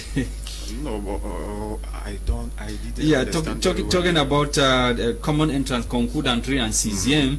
Normally, those who invigilate, they're supposed to be paid 3,000. Okay, I heard about this story about it's a testimony of the great corruption in our country. But if there is really a legislation in force that has to do with tax. I quite remember during the Mount Cameroon Race of Hope, those who got their prize, some taxes had to be deducted. Bien sûr, this would still be another one. Mais vous savez, on a toujours pris on est déjà habitué à cette façon de fonctionner au Cameroun où les lois n'ont d'importance que pour ceux qui y croient. C'est-à-dire que il y a des des règles qui sont établies. On sait que pour déposer un dossier ici, c'est 15 000, là c'est 10 000, là. Mais vous voyez, il y a des chefs d'établissement qui continuent toujours de faire dans le vol, on va dire ça comme ça. Et puis c'est pas bien pour nous. Ce sont des choses que nous décrions toujours dans ce pays. Je crois que l'État regarde tout cela. L'État regarde tout cela et continue toujours de laisser faire. C'est toujours cette impunité-là. Lorsqu'on gouverne, on administre un État, on laisse l'impunité. Hein, on laisse l'impunité prospérer. Is the state actually leaving impunity to reign? Of course. Lorsqu'un chef d'établissement se comporte de cette manière, qu'est-ce que vous attendez? Et ce sont des pratiques qu'on décrit tous les jours. Tous les jours. Ce sont des pratiques qu'on décrit tous les jours. Okay, and according to you, this is also contributing to poisoning the minds of the young Cameroonians who are oui, mais pour revenir à la jeunesse, si vous permettez que je dise un mot là-dessus, je pense que il faudrait, en faisant le procès de la jeunesse, il faudrait toujours tenir compte du contexte dans lequel cette jeunesse vit.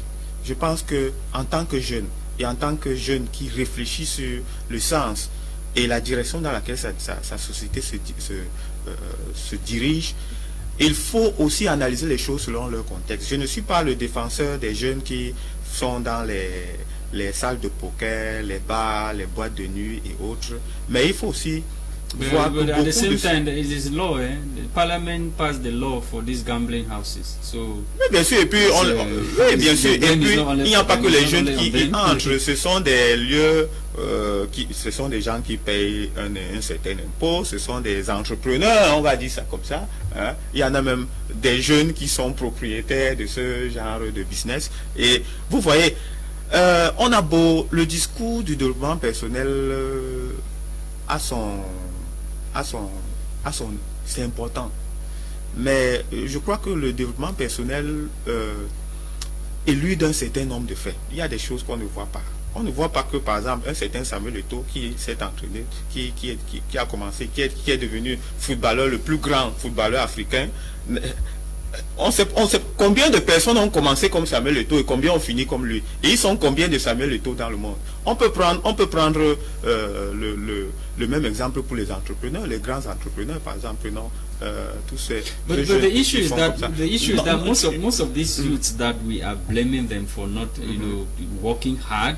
Let me take the case of Francis Ngannou. We've seen he believed in himself, what he wanted to become in the future, but there was nobody to give him a helping hand. Now that he's become something, he's shining, everybody wants to associate with him. S'il y avait un État qui est regardant au niveau du bien-être de sa population, on aurait 150 Francis Ngannou. Mais on n'en a qu'un seul. Et bien sûr, on peut le mettre sur le compte. On peut mettre Francis Ngannou est ce qu'il est aujourd'hui grâce à ses propres efforts. Grâce à ses propres efforts. Mais tout le monde, on ne peut pas attendre quand vous avez 5 enfants et vous avez 4 qui réussissent, un qui commence à perdre la tête. Mais vous pouvez perdre la tête à cause de lui. Pour un seul enfant, alors que vous en avez 4. Ok. Donc, mais il faut voir aussi que le contexte doit aussi être pris en compte lorsqu'on analyse les questions jeunes. Les trajectoires ne sont pas les mêmes, les schèmes de pensée ne sont pas les mêmes. Il faudrait plutôt trouver des voies et moyens pour pouvoir encadrer dès le départ, parce que lorsque un enfant a été bien encadré dès le départ, que ce soit au niveau scolaire, que ce soit dans sa progression à l'université, et même lorsqu'il commence à se lancer, voyons, est-ce qu'il fait dans les activités associatives, est-ce qu'il fait ceci, est-ce qu'il fait cela. Lorsque tout ça est encadré, le jeune s'épanouit dans sa société. Prenons par exemple le cas de l'entrepreneuriat. Beaucoup de jeunes se lancent dans l'entrepreneuriat aujourd'hui. Okay. Mais ça ne pèse pas, ça donne pas toujours parce que il y a justement, Dr. Nick, this question is addressed to you, and the person before addressing the question, he's congratulating Apostle AMBE Valentine. He says he wants his number, and then the question, he has addressed the question to you, asking how can he become creative? How do I become creative? That's a question coming from a Cameroonian who is watching us. He didn't mention his name. Thank you. I think that's a great question. You asked a good question. How can you become creative? It's very, very important. It's a great question. How do I put it? Creativity is that thing that comes from your sixth sense, so to speak. So how do you develop your creative skills? Number one, is very, very important that you read a lot, you study a lot, you watch nature, and learn how things work. Don't just take things for granted. If you're passing and you see like this, things are just coming to my mind. You see like this truck that mixes concrete. Yes. Don't just look at it as a truck. Oh, when it's passing, look at it again. What's happening exactly? There is a truck, just like any other truck, and then there is a basin on it that is mixing concrete. And then if you have studied physics, go beyond and see the blades that are inside there. Then you go, how is it mixed? How do you put the concrete? How is it delivered, and so on? Always look at things and study the processes. We are very superficial. You will only start being creative when you learn processes, how things work. Don't just take things for granted. Your mama grown jama and is doing very well. You realize that she put wood ash on it, and then the product became even better. You realize that you put cow dung and it became better. Ask the questions why. So you need to develop a mind which asks three basic questions. What is it? Why is it the way it is? How can I do it? When you begin to ask these questions, your level of creativity would improve.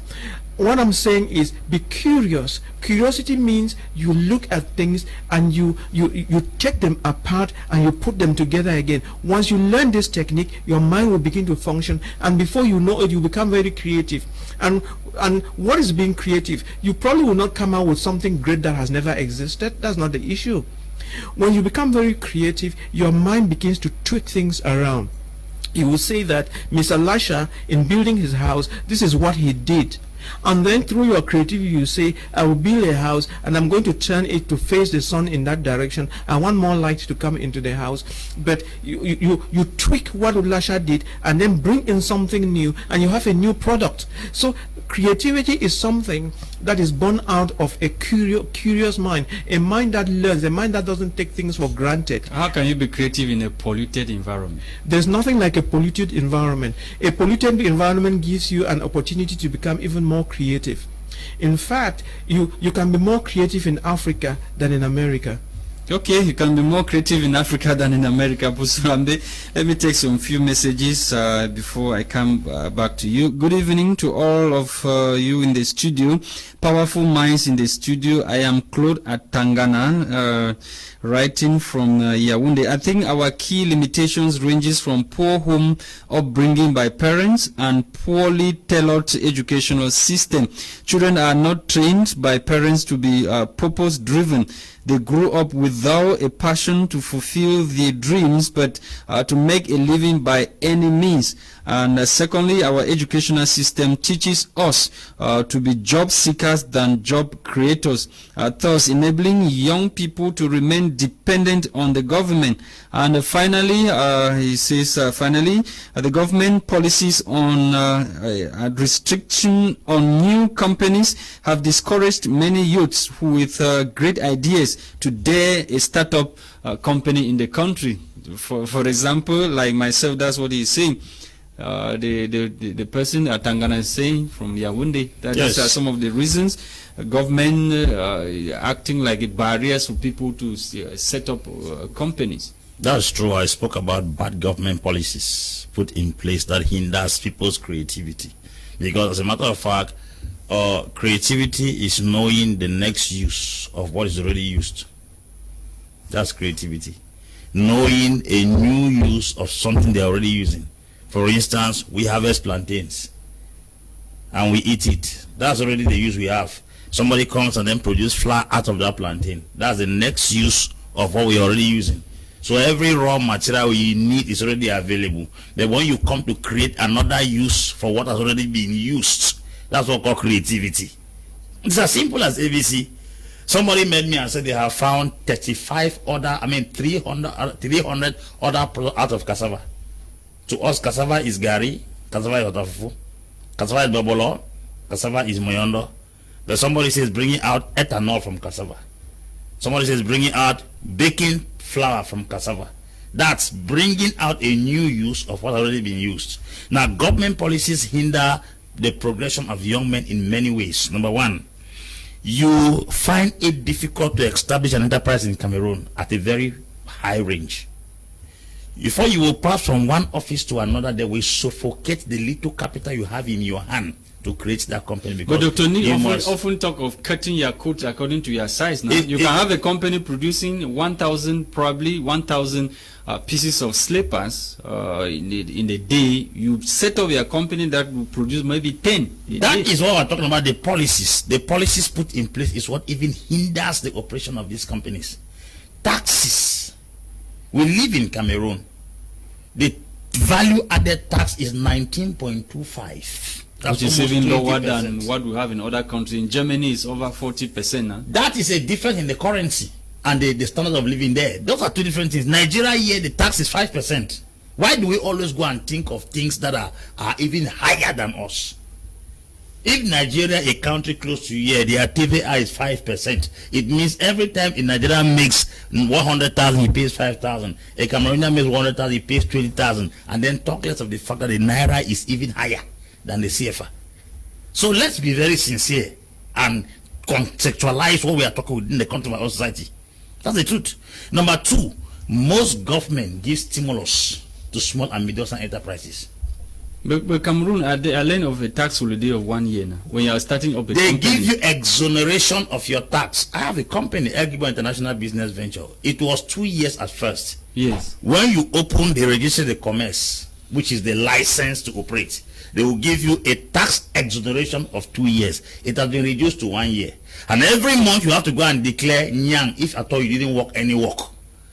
But sometimes you will open that company for sometimes 2, 3, 4 months. You work nothing. If you don't go and declare that nyang, they will put it that you are going to pay a particular amount of money. So sometimes you don't even have an accountant, somebody who runs your affairs in the office. You don't even have to go and declare it. They give you taxes on company that you have not worked anything. So the young man is left to close it down. So which means that you didn't cut their quota according to your size. Not cutting close, a policy in place. In Canada, I'm talking to somebody who has done research now, Lasha. In Canada, if you open a company, you have to raise the company to a certain capital before the government start developing interest in the tax. Not here, you have not won one contract that give you tax, you have to come and declare nyang. How many staff do you have in a fledgling company to have the person that will go be declaring tax every month? It is your turnover that has to promote tax towards your direction, not the one that you are still struggling and limping like a chick that just came out of an egg and they are giving you taxes. That's what I'm talking about. Now, if Canada, an advanced country, can allow you, for instance, if you start opening a company in Canada, you may have at least $500,000 before government now can check your operation and say, okay, we have seen what you have on ground. It means your company has come of age to start paying tax. Not when you go and borrow money to even rent an office. And because you did not go to the tax to go and declare nyang, which you don't even have the stars to run that job. Okay. I would like to come in because we are talking to the whole nation now to say a couple of things, to differ with the apostle a little bit. Now, you remember I told the cardinal told me that you want to succeed. I gave you those principles. Discipline. Discipline is very important. If the government says, for 1 year you are not going to pay tax, whether you have been working or not, but even if you are getting no penny, go to my office and fill those papers and declare the nyang that you have nothing. Do it. It's discipline. If you don't have that discipline, you are going to run in problems. It is discipline. And you know, I think we should say that government should look at ways and means again of making it easier for youths.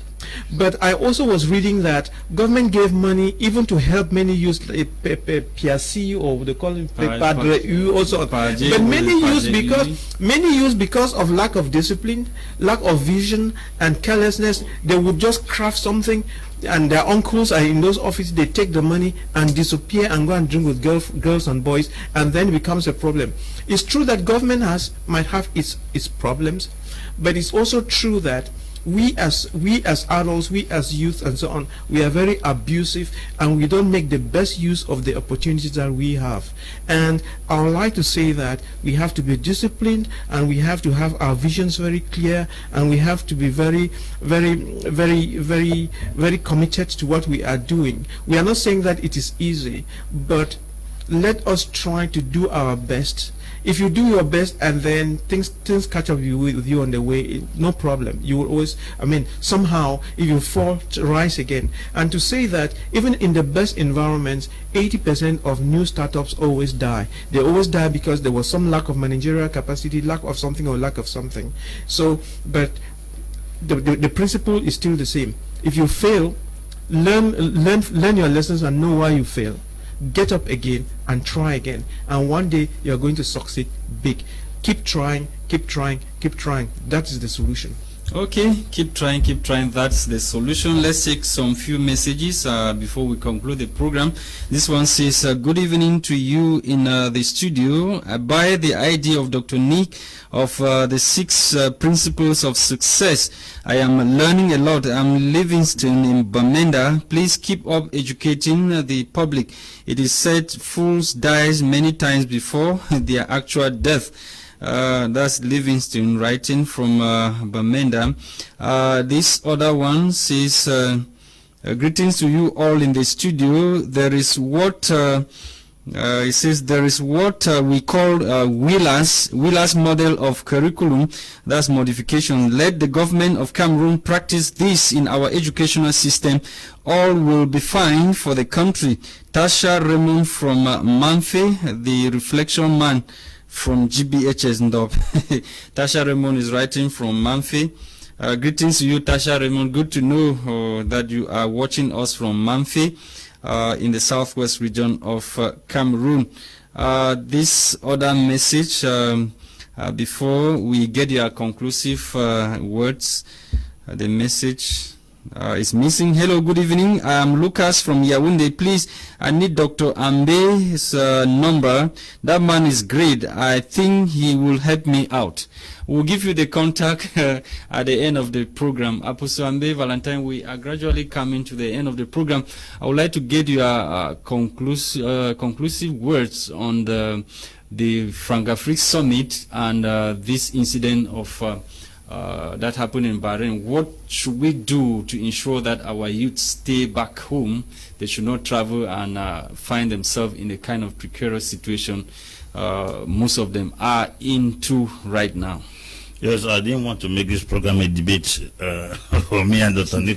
But just make your point. Make your point before. I'll just make my point. Yeah, okay. The France-Afrique Summit is an old-age, long tradition that has been repeated over and over. Russia copied it recently. They organized the Sochi Russia African Summit. China has China African Summit. Brazil also was coming with Brazil African Summit. We have had a lot of these summits and they have not helped us. They want to are you saying that they are eyeing our resources? Of course. Of course. Europeans will never give you a goat without holding the rope behind. So I'm tired with all those. If they hold the root, why can't we cut the root? So that when that's the parable you have to understand. They give you the goat and holding it behind. The truth is, let us forget about all these people. They call us for their interests because they practically depend on Africa. Why is it not American Euro Summit? Why is there no China Asia Europe Asia Summit? Why is there no South America Summit with America or Europe? It's to tell you that everybody knows where the juice is. They will call you, except us. Except us. They will call you thinking that they have your interest at heart, not knowing that everything they want to strike there to benefit them. Why is everybody focusing towards Why Africa? are we not learning? Why are we not learning? Why are we not learning is beyond human explanation. Okay. Yes, it's beyond human explanation. Thank you so much. Yes, and then to conclude with our children who are going to other countries like Bahrain, and the truth is, when I heard that Cameroonians were traveling to China, I was shocked. I'm telling you, I'm very sincere. China has a population of 1.5 billion people they have not taken care of. You even have some Chinese frying pop-up. I say China has a population of 1.5 billion. You are going there to go and act. They have not finished employing their people. That as I'm in my house, I have not finished feeding my children, and then you come and act. You would have hunger. Okay, because I will prepare my children before. Thank you very much, Apostle AMBE Valentine, for coming. It was a pleasure having you on set this evening. Yes, Dr. Nick NGWANYAM, let's have your last words. We're gradually moving out of the... Yes, we are begging Macron that that the French should give us some breathing space. It's very important. Give us some breathing space. Please, when it comes to that monetary thing, give us some breathing space. When it comes to our education, give us some breathing space. Otherwise, we'll continue to come to Europe and overcrowd your streets and your country and cause crimes there. So help us to develop, and we'll leave you alone. Please help us to stay in our own nation by leaving us alone. It's very important. Give us some space. Take your knee off our necks. You know, if you don't do that, then it will always be a problem. I'm glad that you are realizing it, and then you are now beginning to say that we should see how we can cooperate in a win-win manner. And for that to happen, we need to have some financial autonomy. Our education has to be proper, and we need to grow our skills to be able to compete effectively. Okay. And then to say that, just to remember, the cardinal told me to succeed, you must like work. You must like work that is well done. You must have intellectual honesty. You must have self-discipline. You must pray, and you must respect the environment. Pascal, merci d'être là. It was a pleasure having you. Merci avec cette thématique très intéressante et des co-panélistes très inspirants aussi. Je leur en remercie. Et c'est le lieu pour moi d'appeler la jeunesse justement de notre pays, mes chers concitoyens jeunes, de pouvoir enfin comprendre que l'État ne peut pas tout faire. Enfin, l'État ne peut pas tout faire, et les conditions pour pouvoir émerger, s'épanouir économiquement, financièrement, socialement, ne sont pas toutes réunies, surtout avec le système qui nous gouverne. Il faudrait s'intéresser à la gestion de notre pays. Il faut que la jeunesse devienne le premier acteur du développement de son pays. Nous sommes un pays à presque 60% jeunes. Il est inadmissible que la jeunesse soit absente du processus de décision dans son propre pays. Ce n'est pas en s'expatriant qu'on trouve le bonheur, mais c'est plutôt en trouvant dans son propre pays, avec tous les problèmes qui s'y trouvent, les solutions qui vont permettre d'émerger. Okay, thank you so much for coming. It's on that note that we end today's edition of Prime Hour. Of course, I was Lasha KINGSLY sitting in for Leonard, who've been called off for other duties. We want to sincerely thank our production team led by EWANE NOLINGA and Bertrand, who is at the broadcast. We equally thank Mr. Kaiser Mike and the Chief Executive Officer of this television channel, AMBE, Brian. Stay blessed and do have a great night. Bye-bye.